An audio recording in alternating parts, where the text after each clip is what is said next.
Fred Files, episode 14, the real life Freddy Krueger. And look what we got here, huh? We got us a real life Freddy Krueger right here. Oh. He's all, well, you're still half asleep, are you? All right, we'll take the hat off. Okay. Yeah, the real life Freddy Krueger. Okay, we're going to do that right now. And I hope you guys enjoy the show. We're going to go through this and we're going to talk about it. Hand Noodle. Yeah, he's like, get me out of this thing. I'm so mad at you right now. Y'all, you gotta love Noodle. He's my boy. That's our buddy, isn't it? Huh? Tell everybody out there. Say, tell him to get me out of this thing. He's driving me nuts. All right, you guys, that's the intro. Give me 1 second. I gotta get him out of this. He's madder than a hornet right now. All right, everybody, I'm back. And as I said, this is the real life Freddy Krueger. All right. And we're going to talk about the concepts of how Wes Craven came up to be with the concept of Freddy Krueger, all this other stuff, and the real life Freddy Krueger in general. Like we're gonna discuss it all. All right. So let's get into it, you guys. Everyone's favorite striped sweater wearing, knife gloved slasher may have been based on a true story. That's right. Freddy Krueger, Robert Englund, from A Nightmare on Elm Street, was inspired by a real-life story. Not just entirely made up by Wes Craven.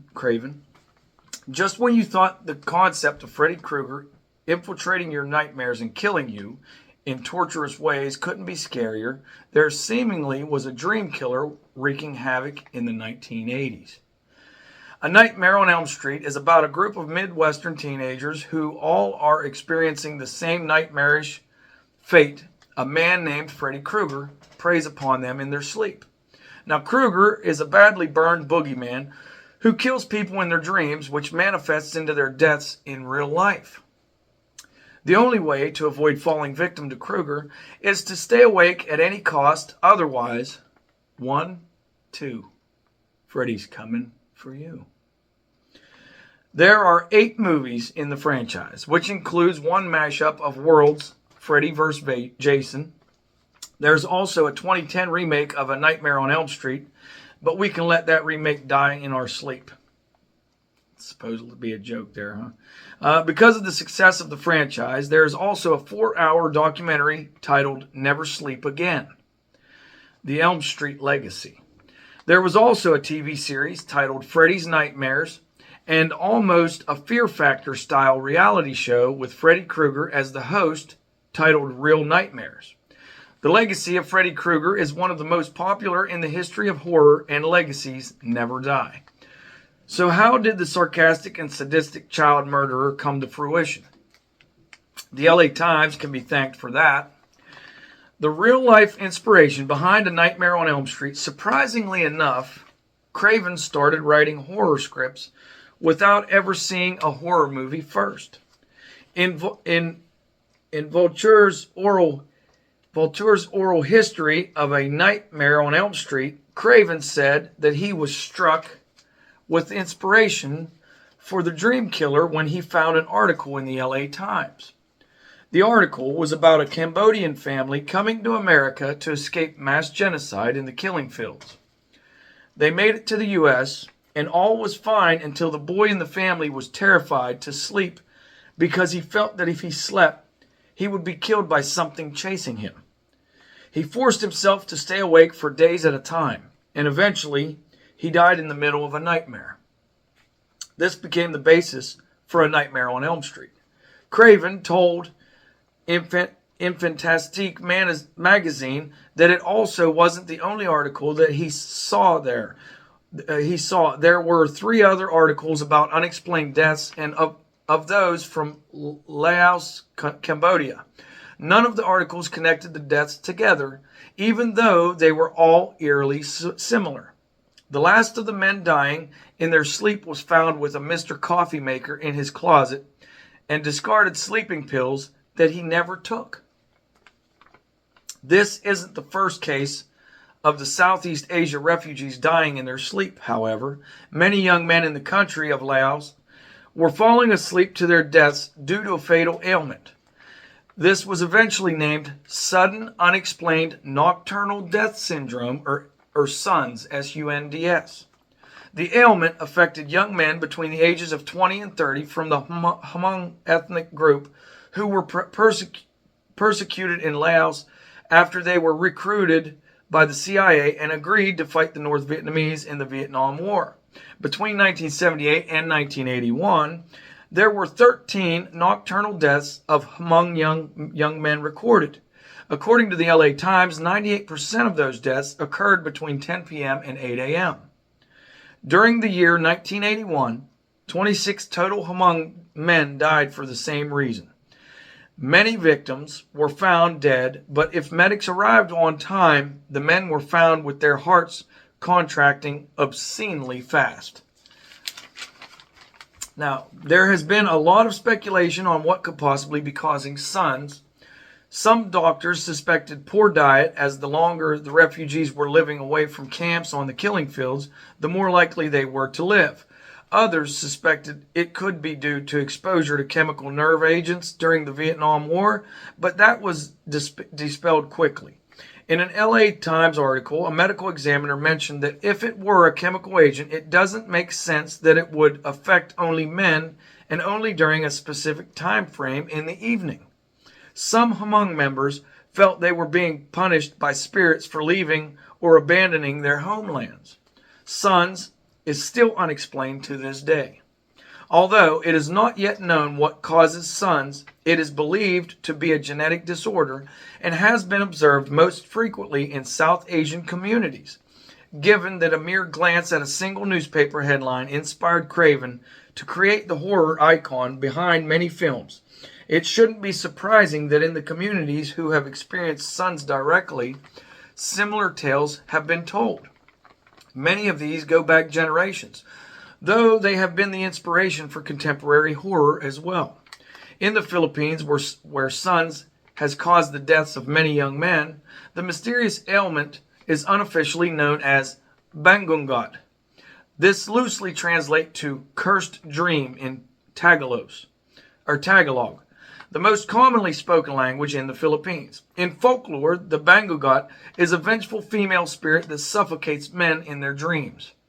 Often, the bangungot, which is also known as the batibat in the folklore of the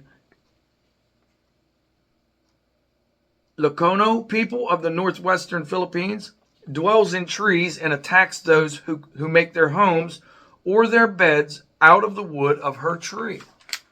That's interesting. Always something to learn, you guys. Now, but the most renowned embodiment of this genetic ailment will likely always be Freddy. The connection between the horror franchise legend and the true story that inspired him will probably never be part of the Freddy universe, especially because SUNDS essentially only affects men. This has given the folklore a gendered quality. The bangungot is a female demon who attacks men, and there are some versions of the story in which dressing as a woman before bed keeps her from targeting you. Meanwhile, Craven's connection to the disease is remote. His bangungot, Freddy Krueger, is fully appropriated into America's folklore, the slasher film. In that tradition, though he kills everybody, he tends to sexually fixate on women. Bob Shea, the eventual producer of A Nightmare on Elm Street, met with Craven and told him he loved the idea. They set a budget of $700,000 that was mainly funded by a Yugoslavian man who wanted his girlfriend to be in the movie. Freddy's iconic red and green sweater was a necessity because Craven had read a Scientific American article that stated red and green together is the most difficult color combination for the human eye to see together. He also wanted those to be Freddy's signature colors and a way to recognize him immediately since he is a shapeshifter. This is seen at the end of the original A Nightmare on Elm Street when the kids drive in the convertible and the roof is red and green striped, signifying that may be the end for those kids. Another thing about Freddy Krueger not many know is that Wes Craven named him after his grade school bully, Freddy Krueger. So everyone, what do you think? Is he a demon, a jinn, a spirit, the Hat Man, a shadow person, Or was he based off of the so-called other articles he read, perhaps about a horrible man that did horrifying things? Years ago, Wes Craven awoke as a child, seeing a drunk man and with a tattered fedora outside his window, staring at him. Okay, and we'll go into a little more detail. We're going to talk about that. Now, these are my notes, and this is what the character was based off of. Okay, number one, the bully from his school, which his name was Freddy Krueger. Okay, number two, a disfigured homeless man who scared him when he was 12. That's the drunken man that was staring at him through his bedroom window at night, one night. Scared the daylights out of him. That's the other part that helped culminate this creation. And the third one, believe it or not, is the 1970s pop song Dream Weaver by Gary Wright. So, I hope that gives you all something to think about. Pretty interesting finding out how concepts come to life. You know, and the thing is, I have to say this, absolutely, because the whole son's syndrome thing, that's horrific. It's sad. And like it says, they don't even know what even causes it right now. I mean, now you got to look at the Hmong people in their ethnic group and what they went through where the killing fields were, and they were coming to America. It's sad. I mean, could it be the possibility of that the PTSD and the horrifying atrocities that they've dealt with and had seen personally and witnessed as young children? Did it literally pretty much just make their heart stop? Because of the fear and the anxiety that was welled up inside of them from all the things they've experienced. You know, it makes one wonder. But I got to say that this is very interesting because I had no idea. And I never do on these episodes, y'all. That's why I always tell you, I'm always learning something new. Always. And you know what? If you don't, try to poke your nose in and find some stuff, you won't learn nothing. Nothing new anyway. Because you're not venturing out. You're not looking into stuff that you normally wouldn't have looked into. So I hope you guys find this very interesting because I did. I really did. And yeah, I mean, and I'm sure if you look into it, you will find probably some real life cases of horrific things that a person may have done that kind of mirrors what Freddy Krueger did in a sense. Let's just, not to a T, but you're going to find there are some kind of parallels there, okay? And I'm not going to go into talking any more depth about that because we all know what that would entail. So, yeah. That's what I got on the real life Freddy Krueger. And that's what it is. Excuse me. That's what it is, y'all. That's what it is. I hope I surprised you guys with some of this. Hope you guys like Noodle's outfit, right? That was his birthday Halloween gift. I hope you guys like it, Hey, we got to have fun. Boy, he didn't like that too much, did he? He looked pissed. I'm telling you right now, I'm surprised he ain't biting me right now. Anyways, you guys, we'll see you on the next one, all right? And we're going to try to enjoy ourselves.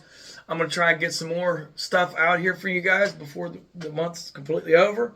We are, however, we're going to do our Halloween episode, and I think what I'm going to do with that, I might do the origins of Halloween and maybe some different cultural origins of like Halloween or what it means for them.